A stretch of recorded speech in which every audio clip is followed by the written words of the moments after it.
क्या आप अपने आप को अच्छे से पहचानते हो? आप सब हाँ ही बोलोगे। अपने आप की पहचान का मतलब आपका नाम ही नहीं होता। सही पहचान होती है आपके विचार, आपकी आदतें, आपका काम। अपनी खुद की पहचान इन कामों से होती है। हम कभी अपने आप को पहचानने की कोशिश ही नहीं करते, अपने आप के बारे में जानना ही नहीं चाहते, बस हर वक्त दूसरे के बारे में जानना चाहते हैं। आपको खुद को जानने का तरीका इस वीडियो में बताने जा रहा हूँ। ध्यान से सुने और पूरा वीडियो देखें।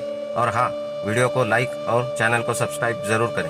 खुद को जानने के लिए सबसे पहले ये ज़रूरी काम है कि खुद को समय दिया जाए। लेकिन दिक्कत यह है कि हम सब ने अपने आप को इतना व्यस्त कर लिया है कि खुद के लिए समय ही नहीं दे पाते।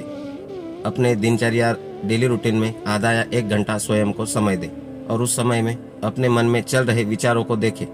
खुद को पसंद की चीज़ें करें, खुद का ख्याल रखें। इन सब चीज़ों से हम खुद को जान पाएंगे। अपनी क्षमताओं को पहचानो। अगर खुद को जानना है तो आप जो चीज़ें अच्छी तरीके से कर सकते हैं उनकी एक लिस्ट बनाओ। जैसे कि आपके बात करने का तरीका अच्छा है, आपकी इंग्लिश अच्छी है, आप पढ़ाई में अच्छे हो या फिर किसी स्पोर्ट में अच्छे हो। ये सभी चीज़ें आप एक पेपर पर लिखो और इससे आप अपनी खूबियाँ को पहचान पाएंगे। आपके अंदर एक आत्मविश्वास आ जाएगा। अपनी कमियों को पहचानो। हम में से बहुत से लोग अपनी कमियों को छुपाते हैं, लेकिन आपको ऐसा नहीं करना चाहिए। नहीं तो आप स्वयं को कभी भी जान नहीं पाओगे और आप हमेशा अपनी कमजोरियों की वजह से अपने आप को कोसते रहोगे, अपने काम को कम समझते रहोगे। तो अपनी कमियों को छुपाने की बजाय उन पर काम करना शुरू कर दो और अपनी कमियों को अपनी ताकत बनाओ। तभी आप खुद की क्षमताओं को अच्छे से जान पाओगे। अपनी आदतों को जानो। आपकी जो भी आदतें हैं, फिर चाहे वो अच्छी हो या बुरी, उनको भी आप एक पेपर पर लिखो, क्योंकि आपको पता ही है कि इंसान अपनी आदतों से पहचाना जाता है। तो अपनी खुद की आदतों के बारे में जानकर आप स्वयं को ज़्यादा अच्छे से जान पाओगे। आपको जो अच्छी आदतें हैं उनके लिए आप स्वयं को शाबाशी दो और जो बुरी आदतें हैं उन्हें सुधारने की कोशिश करो। अपने मन पर ध्यान दो। अपने मन में चल रहे विचारों पर ध्यान दो। मतलब आप हर वक्त क्या सोचते हो, किन किन चीज़ों के बारे में सोचते हैं। आपके मन में अच्छे ख्याल आते हैं या बुरे आते हैं। दूसरों के प्रति आपके विचार कैसे हैं और आप खुद के बारे में क्या सोचते हो, इन सब पर ध्यान दो। इससे आपको खुद को जानने की और समझने का मौका मिलेगा।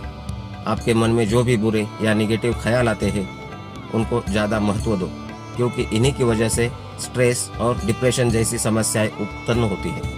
इसीलिए पॉजिटिव सोचो और अपने जीवन में जो चीज़ें ज़्यादा महत्व रखती है बस उन पर ज़्यादा ध्यान दो। दूसरों की राय लो।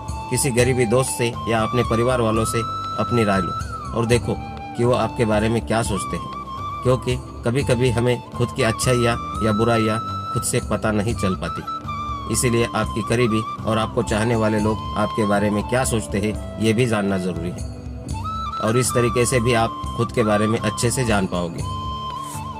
अपने सफलता और असफलताओं को देखो। आप आज तक किन किन चीज़ों में सफल रहे और किन चीज़ों में आपको असफलता मिली, इसके बारे में सोचो, क्योंकि इससे भी आपको अपनी क्षमताओं के बारे में पता चल जाएगा और आप स्वयं को ज़्यादा से ज़्यादा बेहतर तरीके से जान पाओगे। यहाँ पर एक बात याद रख लो, लोग आपके बारे में जो भी राय दें उन्हें सुनो, फिर चाहे वो आपकी अच्छाइयाँ बता रहे हो या आपकी कमियाँ निकाल रहे हो। पर अंत में ये आपके ऊपर ही है कि आप उन बताई गई चीज़ों पर काम कर रहे हो या नहीं।